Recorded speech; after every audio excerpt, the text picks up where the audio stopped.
Let's just dive right in. Look, every time you step out your door, you're walking onto a stage. You're entering a social arena where, believe it or not, your status is constantly being judged. So today, we're going to break down 9 powerful rules for mastering your public image, for building a persona so strong it's practically unbreakable. This is all about moving through the world with a kind of quiet confidence and unshakable composure. You know, Machiavelli knew what he was talking about centuries ago. In the public square, perception isn't just a piece of reality, it is reality. If you show the world every single part of yourself, you're leaving yourself with no defense, no mystery, and absolutely zero leverage. Think of your public persona as your armor. It's time we make sure it's bulletproof. And this is really the fundamental truth we have to start with. You are always being observed. That's right. We're not talking about some shadowy government agency. We're talking about your coworkers, your friends, even the strangers you pass on the street. They are all, consciously or not, sizing you up, gauging your power, your status, your weaknesses. It's a game that's being played whether you want to play or not.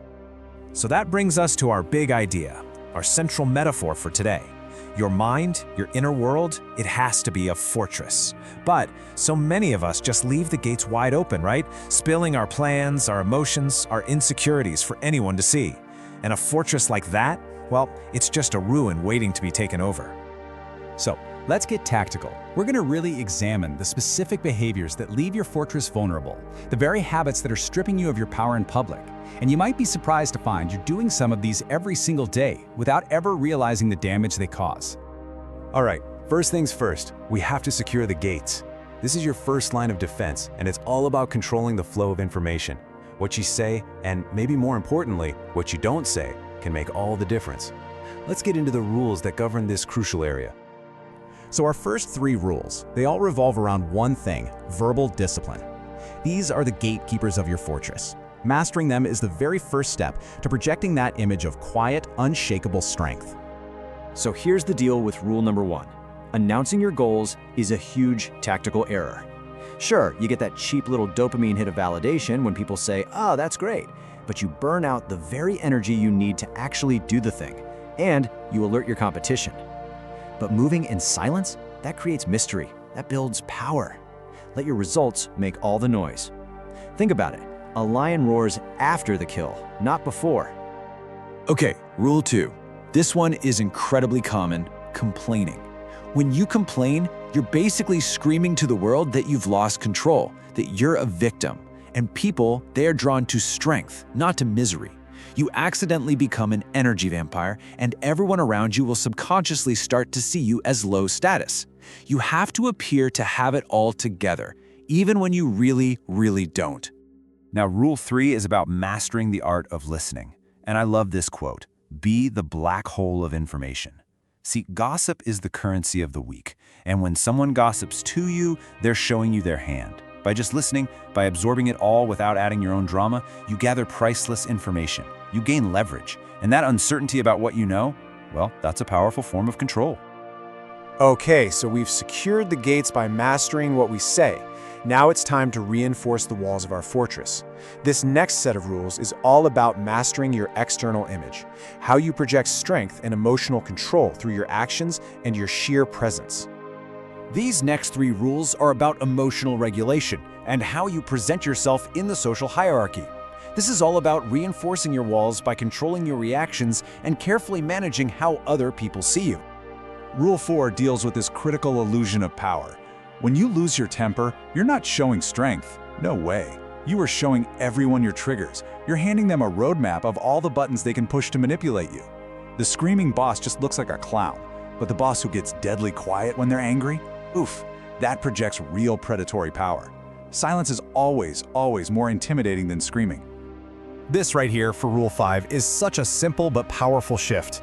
An apology is a submission signal. When you're constantly apologizing for tiny things, you're just lowering your own status. So try this. Shift your language from sorry to a statement of authority. Thank you for waiting. Implies your time is valuable. And you know what? They were right to wait for you. It completely changes the dynamic. Rule 6 addresses a critical vulnerability: your money. Look, if you seem too poor, people treat you with pity and they just dismiss you. But if you seem too rich, you invite envy, which is maybe the most dangerous human emotion of all. The goal is to be a black box. You want people to assume you're doing fine, but they should never know exactly how fine. This financial ambiguity protects you from both parasites and predators. Okay, we've secured the gates, we've reinforced the walls, but a fortress is absolutely useless if the ruler inside is weak. So this final section, this is the most important one. It's about fortifying your internal world, the sovereign mindset that holds everything else up. These last 3 rules, they're maybe the most profound because they deal with your inner world. This is about true self-reliance. It's about achieving the ultimate form of emotional protection by making your mind an impenetrable fortress. This quote from Marcus Aurelius just perfectly nails Rule 7. When you go around preaching your philosophy, you're just setting a trap for yourself. The world will then watch you like a hawk, just waiting for you to slip up. So instead, just live it. Let your actions be so loud that your words become unnecessary.